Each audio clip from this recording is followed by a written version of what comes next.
Hi అండి. ఈ శ్రావణ శుక్రవారం మొదటి వారం నేను అమ్మవారికి సేమియా హల్వా నైవేద్యంగా చేశాను. మనకి ఇప్పుడు ఫ్రీడమ్ సేల్ నడుస్తుంది కదండి ఫ్లిప్కార్ట్లో. అందులో నేను 5 మినిట్స్ డెలివరీలో నేను ఇలా ఇండక్షన్ స్టవ్ తీసుకున్నానండి. నాకు తక్కువకే వచ్చింది. ఇది 2100 పడిందండి.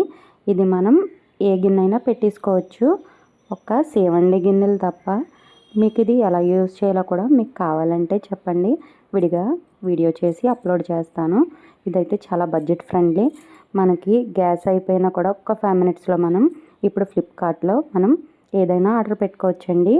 కొన్నిటికి ఆప్షన్ ఉంది, ఇలానే అందులోనే ఇండక్షన్ స్టవ్ కూడా ఉందండి.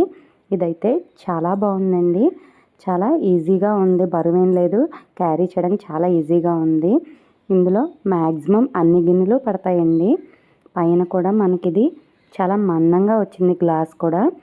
ఇప్పుడు దీనిపైన నేను అమ్మవారికి ఫస్ట్ డే నైవేద్యం, ఫస్ట్ శుక్రవారం నైవేద్యం కింద సేమియా హల్వా చేస్తున్నాను. దీనికి ఇందులోకి కావాల్సిన ఇంగ్రీడియంట్స్ అన్నీ కూడా ఇక్కడ పెట్టానండి. చాలా సింపుల్గా అయిపోతుంది. మనం ప్రసాదం కోసం ఎక్కువ టైం తీసుకొని అవసరం లేదు, చాలా ఫాస్ట్గా 10 నిమిషాల్లో అయిపోతుందండి. ఇప్పుడు ఈ వీడియోలో ఈ రెసిపీ మొత్తం చూసేయండి. అలానే మన ఛానల్ని ఎవరైనా కొత్తగా చూసినట్లయితే సబ్స్క్రైబ్ చేయండి, పక్కన ఉన్న బెల్ ఐకాన్ క్లిక్ చేయండి. మీ ఫ్రెండ్స్కి రిలేటివ్స్ కూడా మన వీడియోస్ని షేర్ చేయడం మర్చిపోకండి. రెసిపీలోకి వెళ్ళిపోదాం. ముందుగా నేను ఇలాగా ఒక కళాయి పెట్టుకున్నానండి. ఇప్పుడు నేను అడ్జస్ట్ చేసుకుంటున్నానండి. ఫస్ట్ పవర్ బటన్ ఆన్ చేసుకుని తర్వాత ఇది 1600 చూపిస్తుంది. నాకు అంత అవసరం లేదు, మరీ వేడి ఎక్కువైపోతుందని చెప్పేసి ఇటు సైడ్ మైనస్ ఇటు సైడ్ ప్లస్ ఉంది కదా, చేసుకుంటే 200 పవర్ తగ్గుతుంది. 800లో పెట్టుకొని తర్వాత కొద్దిగా నెయ్యి వేసుకొని అది బాగా వేడైన తర్వాత ఇదిగోండి ఈ డ్రై ఫ్రూట్స్ అన్నీ వేసేసుకొని కొంచెం కలర్ చేంజ్ అయిన తర్వాత తీసేసి సేమ్ పెద్ద కప్పుతోటి సేమియా తీసుకున్నానండి. ఈ సేమియా కూడా అదే నేతిలో వేసేసి ఒక్క 2 నిమిషాలు వేగనివ్వాలండి. వేగిన దాంట్లో ఇప్పుడు సేమ్ కప్పుతోటి కొద్దిగా అంటే 75% మాత్రమే వాటర్ వేసుకుంటున్నాను. మీరు ఇదే ప్లేస్లో పాలు కూడా వేసుకోవచ్చు. నేనైతే ఈరోజు నార్మల్గా వాటర్తో చేద్దామని చెప్పేసి వాటర్తోనే చేశాను. ఇప్పుడు సేమ్ కప్ ఉంది కదా, ఆ కప్పులో చిన్న సైజ్ కప్ ఉంటుంది కదా, ఆ కప్పుడు షుగర్ వేసేసుకున్నానండి. షుగర్ కూడా చాలా చక్కగా కరిగిపోయిందండి ఇందులో. ఇదైతే అసలు వంట చేసినట్టే లేదు, చాలా బాగుందండి. మనం గ్యాస్ అయిపోయినప్పుడు ఫస్ట్ ఇండక్షన్ స్టవ్ తీసుకున్న వాళ్ళు కూడా చాలా ఈజీగా చేసేసుకుంటారు. మనకి అందులో హై ఫ్లేమ్, లో, మీడియం ఎలా ఉందో అంతేనండి. ఇందులో కూడా మనం ఇంకా కిందవేమీ పట్టించుకోని అవసరం లేదు.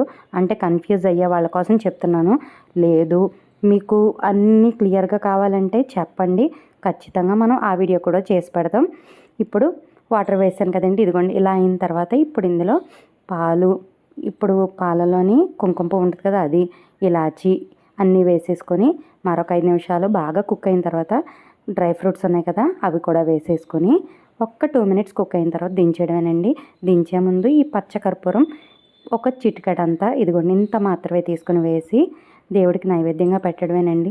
చాలా సింపుల్ అండి. మీరు ట్రై చేస్తారా? మీకు నచ్చిందా? మీరు ఖచ్చితంగా ఈ సేమియా హల్వా ట్రై చేసి కామెంట్ చేయండి. మన ఛానల్ని ఎవరైనా సబ్స్క్రైబ్ చేయకపోతే ఖచ్చితంగా సబ్స్క్రైబ్ చేయండి. నార్మల్ సేమియాతో చేస్తే ఒక 5 నిమిషాలు ఎక్స్ట్రా పడుతుంది అంతేనండి. ఇది నేను సన్న సేమియా తీసుకున్నాను కాబట్టి త్వరగా ఉడికిపోయింది, కానీ టేస్ట్ అయితే సేమ్ అలానే ఉంటుందండి. చాలా సింపుల్ రెసిపీ. మీరు ట్రై చేస్తారా? మీరు ట్రై చేసి మీకు ఏ విధంగా వచ్చిందో కామెంట్ చేయండి. మీకు ఏదైనా వీడియో కావాలంటే కుకింగ్ వీడియో కావచ్చు, ఆన్లైన్ షాపింగ్ వీడియో అయినా సరే ఖచ్చితంగా కామెంట్ చేయండి. ఆ వీడియో కూడా చేసి మీ పేరుతో పిన్ చేసి మరీ వీడియో చేస్తా. Thanks for watching.